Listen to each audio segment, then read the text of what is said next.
Picking out a movie can be tough these days. First, you have to choose a streaming service. Netflix, Hulu, HBO, Prime, Paramount Plus, Disney Plus, Apple TV Plus, MGM Plus, Discovery Plus, AMC Plus. What's with all the pluses? What about Disney Minus? Once you've opened up your favorite plus, you gotta scroll around endlessly just trying to guess what you might want to watch. How can you know if something is gonna be good? Then it hits you.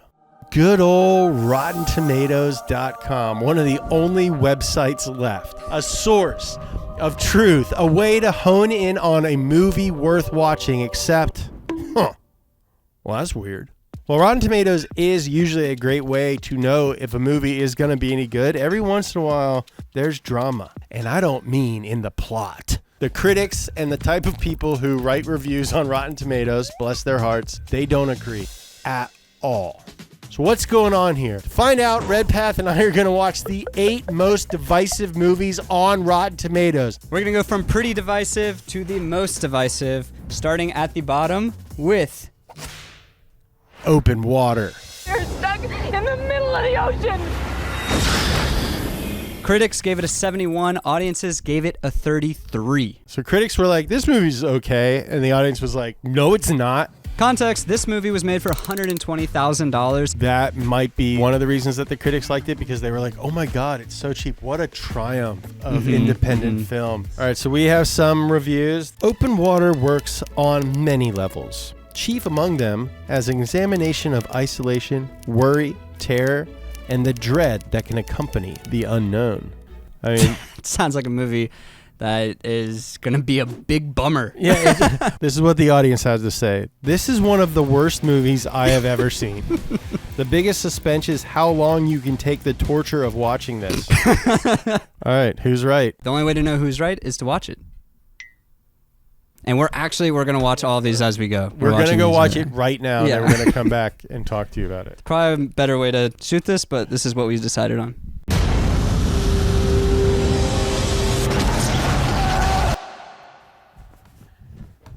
Worst vacation ever. So critics said 71%, audience said 33%. Who do you side with agree? on that? 3, 2, 1.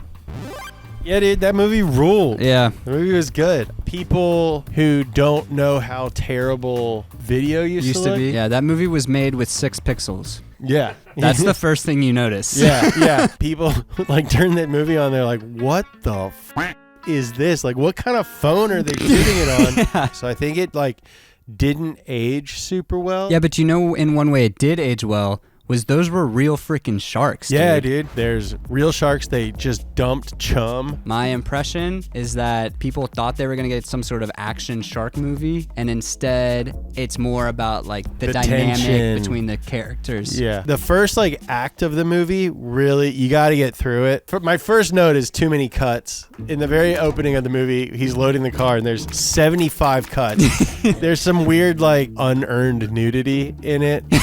And you see like the top of a dong and you're like, okay. Once you get in the ocean and the tension starts building, it is effective, dude. Yeah. Yeah, no, I mean, I was feeling things for sure. It would get cheesy. There's one part, well, she has a funny line where she's like, I wanted to go skiing. Yeah. I wanted to go skiing. Yeah. I chuckled out loud at that, Yeah, and yeah. then there's like another where he's like, my leg. There's like moments it would dip into like, you remember, you'd be like, oh yeah, this is like cheesy and like low budget. But then like immediately you'd be back in the Totally. scene and you're like really feeling it. It was just like really effective in spite of all of these other shortcomings. It was mismarketed like a horror or action thriller more than the slow burn, tense relationship drama that it really is. The poor reviews are probably a result of misguided expectations and the fact that the first act is terrible. But once you get through that and you get in the water, it's awesome. It's good. Speed score, 76%. Now on to a movie that audiences liked and critics didn't. Red Notice. Now that you've been tagged with red notices, you've become the world's most wanted criminals. Critic score of 37 and an audience score of 92. 92. Wow. I gave Red Notice my full attention, and all it gave me back was a headache. As far as I'm concerned, that says it all. Damn, Sarah. Cute movie. Good action scenes. Ryan Reynolds, hilarious. However, the movie stole a lot of comedy scenes and action stunts from Deadpool and Jumanji. Wish I could have seen more depth/variety from the characters. So are we going to side with the stuffy intellectual film snob critics again? Or are we men of the people, and are we going to like Brian Reynolds, Dwayne The Rock Johnson, and Gal Gadot? Only way to find out is to watch this movie, and then we'll give you our Red Notice.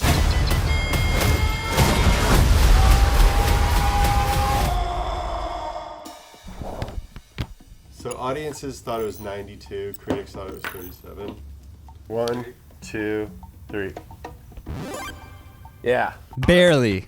Yeah, totally barely. I'm going with the sentiment. Do I think it's a 92% movie? Absolutely not. No way. But is it a low F? Also, no. It's No. like fine. It's definitely like a bad action movie. It's got a Porsche commercial Yeah, it's right got in a the Porsche. beginning.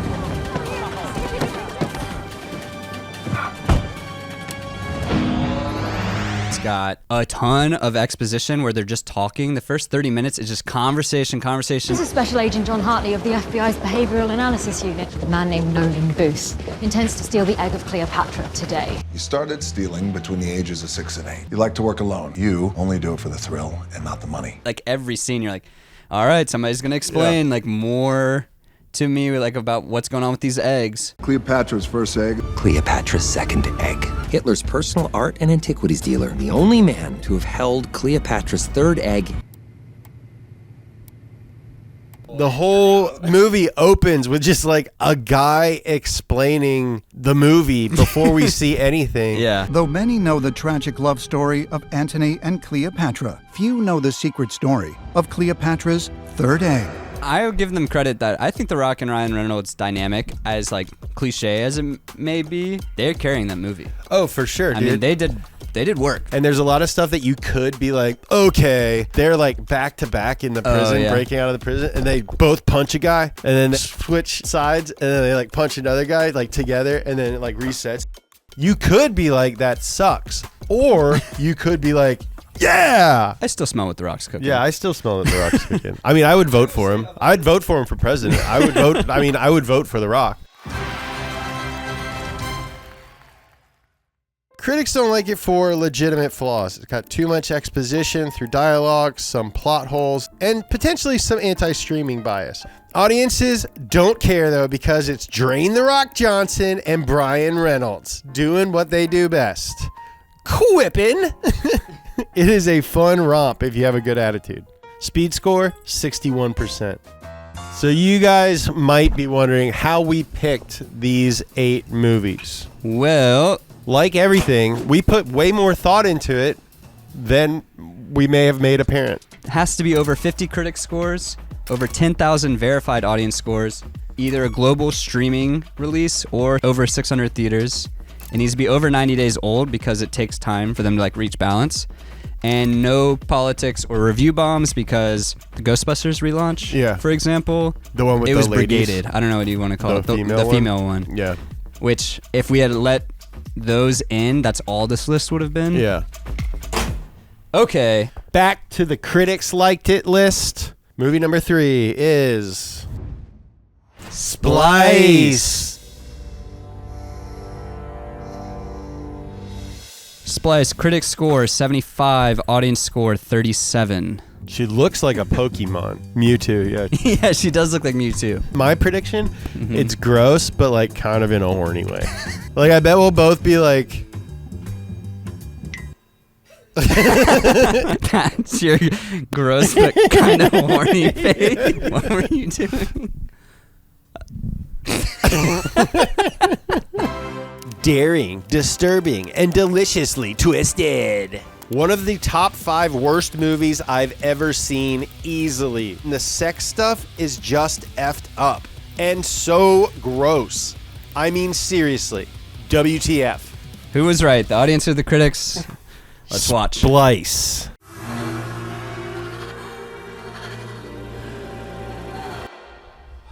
Oh my god, dude. Yeah, that was one of the worst movies I've ever seen in my entire life. 3, 2, 1. What? No, dude, But- that movie sucked, bro. I hated the characters from the beginning, and like the whole justification for like being on board with any of it was like, they're like cool scientists, dude. They don't need all the red tape, bro. He's got patches on his lab coat, and she eats candy in meetings, dude. Like, of course they got fucking whatever. Who cares about ethics? Nobody is a likable character at all. It's like gross. So much goop. The story was about like them and this like more like personal conflict, and then it turned into like a horror action movie for the last 10 minutes. yeah, That's yeah. what I didn't like. When did he bone the thing? No, Did you no. like that part? Is that the part you did like? I did some like research during it. Apparently, like afterwards, like in the press, like the dude is like, no, that scene had to happen. You could take it out. Yeah, you really could take it out. You could take it out and you would not notice. But with that scene, like, I totally get why, like, the audience was like, no, no. Yeah. At least, like, even, like, Jurassic Park was out of some curiosity where he's like, what if we brought dinosaurs back? And I'm like, yeah, what if? That could be cool. But they're like, what if we made a kind of hot scorpion? Oh, so you thought she was hot. Who's Yeah. the sicko now? They were pulling at a thread and couldn't stop. It's like curiosity killed the cat. It's one step at a time. It shows how like, oh, just a little bit more. Oh, just a little bit more. Oh, just a little more. And now you're like sliding down this slope. I'd say the audience was generous. I'd give it Okay, a the only way we're 28. going to come up with a score is by both writing one down and averaging it, Yeah, yeah. because we are not going to agree on a score. 3, 2, 1. 66 and what is that, 29? Yeah. Critics thought it was interesting, but the average person understandably doesn't like when people bang their test tube stepdaughters. I have to agree. What are you going to do? Speed score, surprisingly high, 47.5%. Zach loved this movie. This video is sponsored by Mint Mobile. You know, guys, after watching this many movies back to back to back, I've been thinking a lot about acting, actors, the craft. And honestly, I'm inspired. So I'm not just going to read the talking points that Mint Mobile gave me. I'm going to act them. Let me know in the comments how I do, 0 to 100%. Also, let me know if you're a critic or an audience member, because it makes a difference.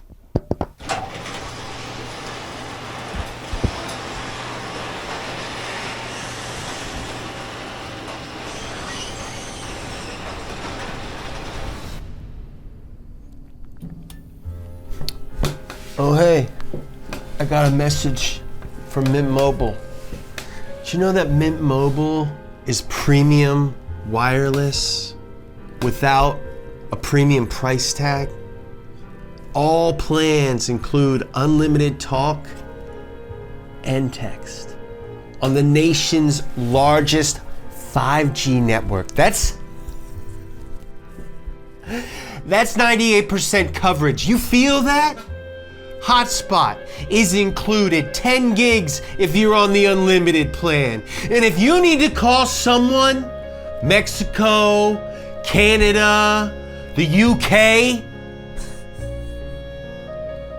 you can. There's no store, there's no salesperson, there's a website. You can sign up and activate in minutes with eSIM from the comfort of your own home. You can bring your own phone. You can bring your own number, your contacts, or don't. It's your call, your story. The plans start at $15 a month. Plans start at $15 a month. That's Mint's 3-month introductory plan. You pay up front 3, 6, or 12 months at a time. The more you buy, the more that you save. It's bulk savings, but make it wireless. That felt good. That felt good. Did we get it? We got it. All right. That was my performance. Mint Mobile. Link in the description. At the link below, new customers can get their premium wireless plans that start at $15 a month. Remember, guys, rate me in the comments 0 to 100. Let me know if you are a critic or a member of the audience. Be honest. And now, back to the movies. Our next movie, back to the audience. This is a long one. The Tax Collector. It's either Denzel Washington, Clive Owen, Jason Statham, or Ben Affleck. I heard you're the devil. I might be. Shia LaBeouf. Come on, fool. This is the one he got the torso tattoos for? 17% versus 73. If one is going to make something this cliche, though, they should at least try and do a good job. Great movie. I just watched this movie 4 times. Oh my. I think the critics just don't even get it, bro. The salt of the earth, the real people like it. Let's see if Zach and I are real or fake. Open your mouth. He'll splatter your brains out. I don't want that. I do. I want that. We're back. New clothes, new day. It's 8 movies, guys. We can't do this all in one day. All right. All right. Critics or audience? 3, 2, 1.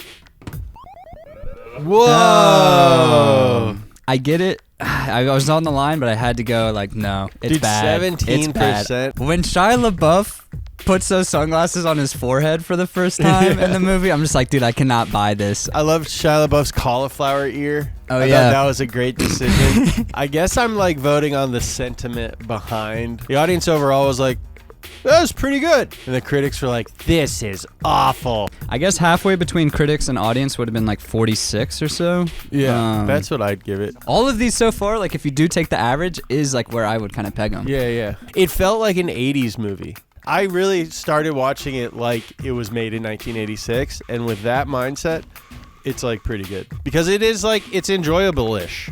I'd say it's enjoyable-ish. All right.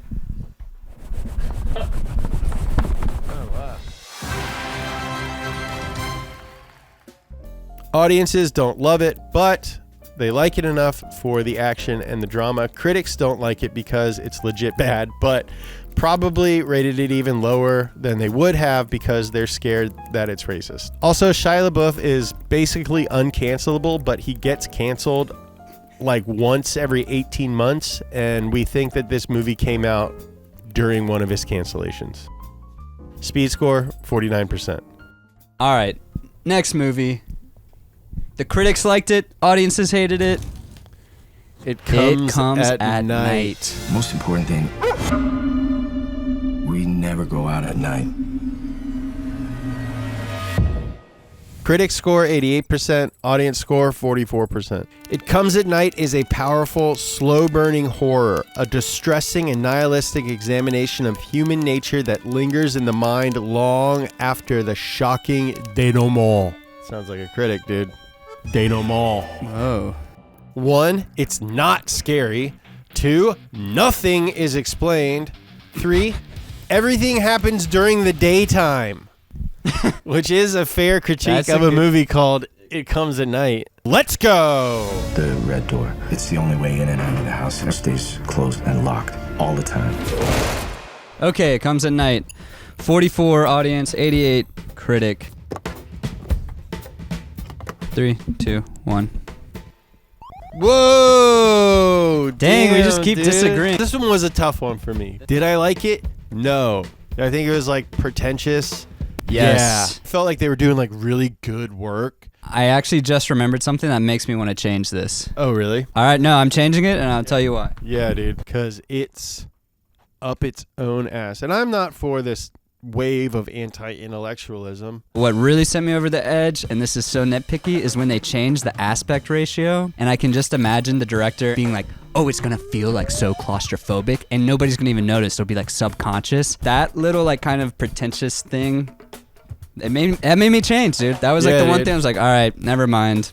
It's close though. It's like borderline. It could have been. Yeah. Also, there's debate online about whether or not you can see somebody hidden behind a tree in one of the wide shots. Apparently, you can like see the sliver of like a guy's shirt, which would imply a lot more as far as what happened with the dog. When this movie came out, I think A24 was kind of fresh, and those like long shots that are just like gone.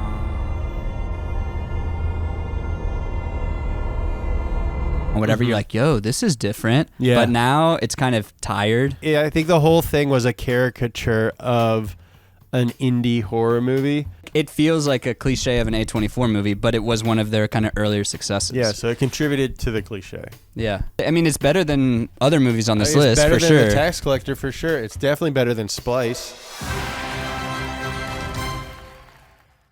If you watch the trailer or take the title literally, you will be disappointed. Critics liked the psychological slow burn. Audiences hated that most of the movie took place during the day and that nothing came at night.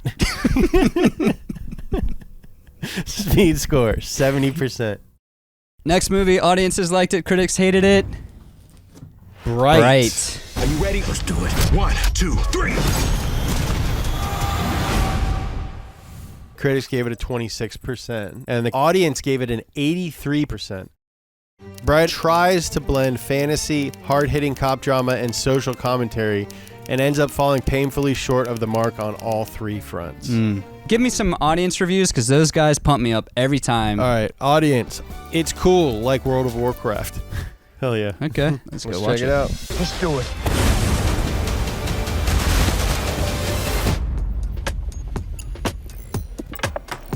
Three, 2, 1.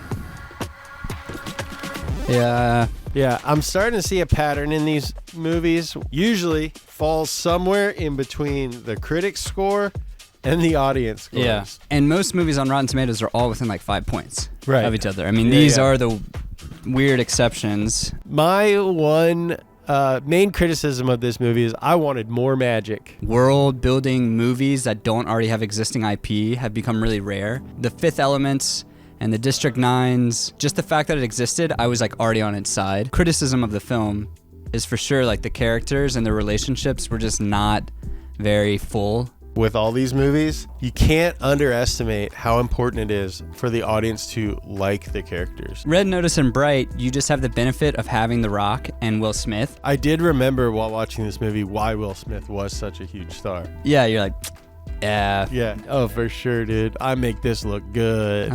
When they're driving and he does the bit about, Show me the face Orc makes when he just shut the fuck up and don't say shit and just drive to work. Yeah, that's it. That's it. Oh, you got that one. like, that's such Dude, a Will that's Smith. So Will Smith on the day. Welcome to Earth.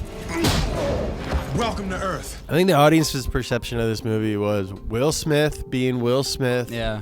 And like, what if Harry Potter said and Yeah. was in South Central? I think that that's a decent concept. Again, it just felt like Red Notice. It felt like a movie made by committee. I thought Red Notice was, but I think this may have been the first like big budget, big star driven Netflix movie. Netflix publicly wants to get rid of movie theaters. Maybe this movie, a lot of critics felt like they had to stand up and be like, we need to send a message to Hollywood. Okay, Bright to me, very close to Red Notice. The question is higher or lower? If Riley was like, which one of these should I watch? Which one would you say? Oh, Red Notice. Yeah, I'd say Red Notice ends up being a more of a fun romp.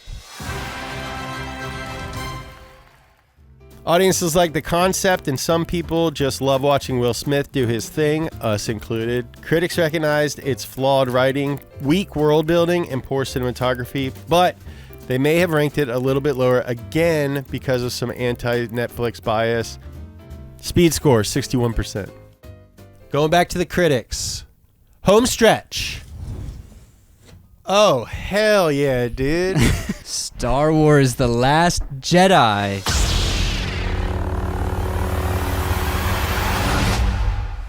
Critics gave it a 91, audiences gave it a 41. I have been looking at NeoPixel lightsabers on the TikTok shop. There is a 97% chance that you guys are going to come over here one day and I'm going to have a nice lightsaber. And there's a 60% chance that I'm going to have two because they are battle grade. So the critics like this one. Yeah, the and critics the audiences didn't. Yeah. Interesting. This is a critic's review. As the third act approaches, the crescendo of air-punching interludes accelerates, eliciting gasps, cheers, and OMG whoops from an audience from whom Johnson treats with respect, affection, and evident admiration. Half star. Absolutely horrible and utterly unwatchable. Ruined one of the greatest opportunities in film history. This movie was straight up dog water. They feel like the franchise was disrespected. Yeah. I think I'm going to try to go into this movie not caring about that. Yeah, I think I'm going to go into this movie with an optimistic mindset, just looking forward to seeing some people move some crap with their hands and fight with laser swords. Let's find out.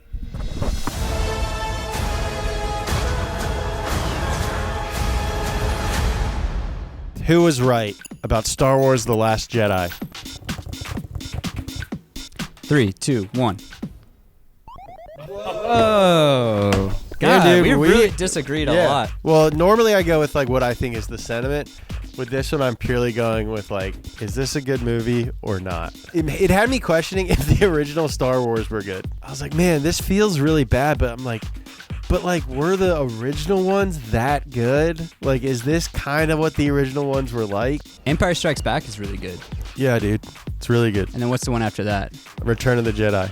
Oh, yeah. Those two are really good. A New Hope is a little like...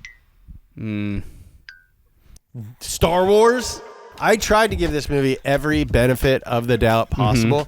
Way too many storylines going on, which I feel like just made me not care about any of them. I didn't like that they went to the casino planet and came back, and that was like all for nothing. And then she turned the ship around and light sped through the big ship, and you're like, well, that should have been plan A. Yeah. Poe Dameron's a sick character. Multiple scenes. He's standing like super far away from whatever's going on, literally looking at it, and then telling the audience what's happening. She's running away. No, she isn't. It's Kylo Ren. Luke's facing him alone. He's stalling so we can escape. Like, Princess Leia dies, but then she's not dead. Her floating through space is...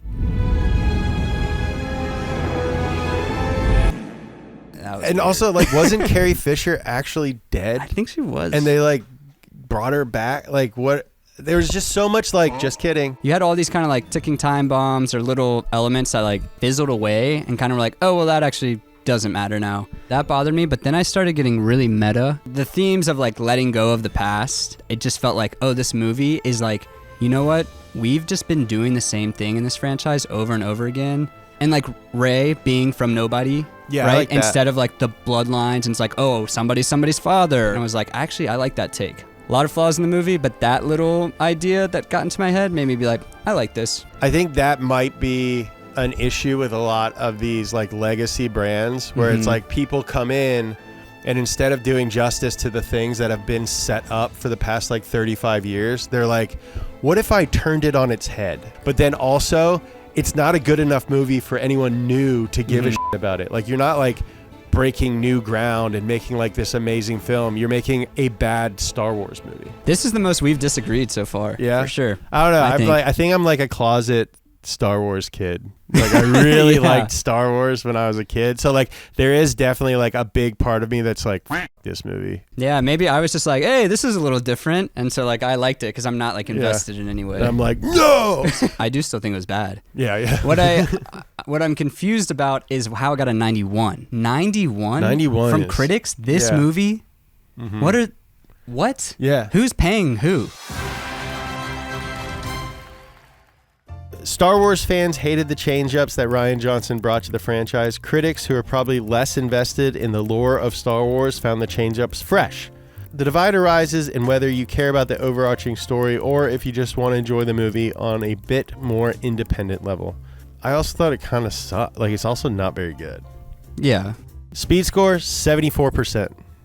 We have reached our final movie, the most divisively scored film in the history of RottenTomatoes.com, the only website that still matters. Audiences liked it, critics hated it. Grandma's Boy. You got skills. 15 to 85. That's a 70-point spread. That is huge. The first true comedy on the list. Good, dude. I'm stoked about this because it is a cult classic, and I've actually never seen it. I've never seen it either. People love this movie and also hate it, apparently. Came out in 2006. I think so far we've given grace to movies that are just trying to be funny and fun. Mm-hmm.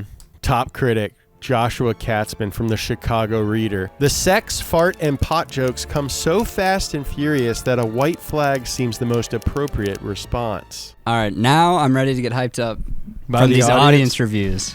Critics 18, everyone else 81%. Says it all. Critics are morons. Absolutely hilarious. The sexual curse humor is top notch. Okay. This is a great one to end with because it is such a gap. Yeah. 15 from the intellectual critics, 85 from the dumb people. So let's see if they pull it off.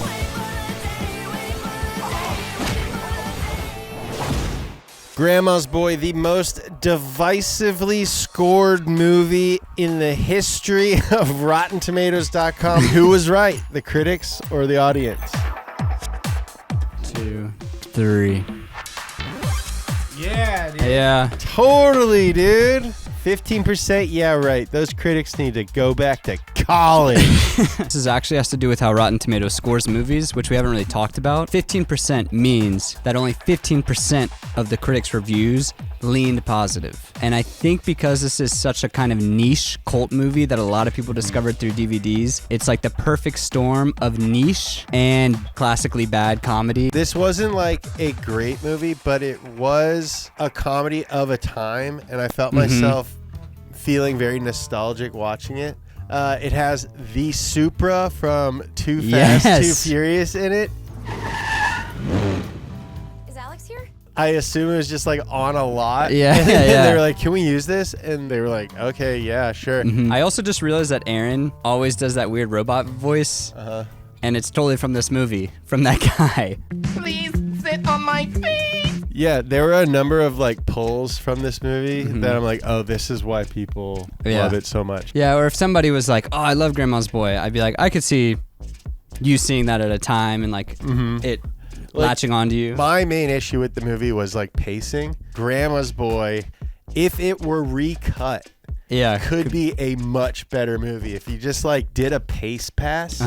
But it's like really good, and it's not like that gross. It's not that lowbrow. It's just like it's pretty tame considering like everything I've heard about it. Yeah.